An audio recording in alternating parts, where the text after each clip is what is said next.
Well, I mean, you're trying to build support for this voting rights piece of legislation. Yeah. Do you think that it makes sense for the majority there to delay next week's vote to give you more time to do that? You know, that's going to be Leader Schumer's decision to make on that. I think that basically Stacey Abrams, I've been talking to Stacey, as you know, I've talked to everybody. And I've been working across the aisle with all the Republicans trying to get people to understand that that's the bedrock of our democracy. An accessible, fair, and basically secured voting. That's it. To have, and right now in a divided country, this is not about me, it's about our country. People better start looking at how do we get to where we got to January 6th, and why don't we want to fix it? You think you can get Republicans to vote for the reforms that you... I hope. Have you talked to Republicans? I talked to everybody. Who said they would support it? Well, I've talked to everybody. And you know that basically Lisa Murkowski signed on to the John Lewis Voting Rights Act with me. So that's a start. And the bottom line is you just got to keep working. You can't give up on this stuff. And you just can't separate our country any further. It's about our country. Is voter ID a red line to you?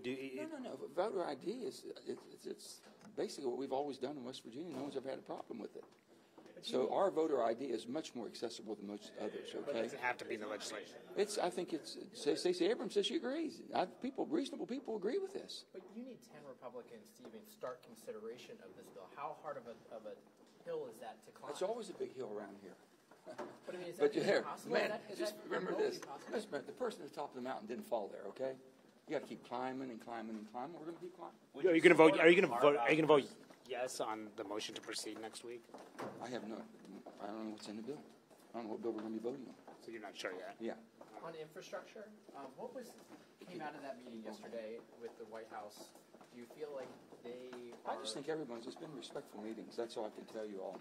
And it's been very bipartisan, respectful meetings, and the White House has been very, very receptive to these really respectful meetings. Have you excited to hear from President Biden today on the infrastructure? He just got back.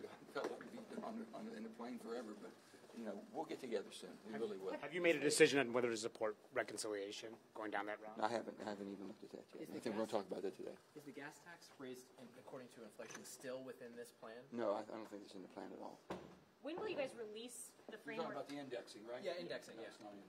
When will you release the framework? I think by early next week you'll have a complete framework. Whatever's been out, this is not accurate. Whatever you've been seeing, I've saw some things too. It's not accurate. So the accurate one will come out probably the first 2 next week, Monday, Tuesday, or Wednesday at the latest. Thanks, everyone. Okay. Thanks.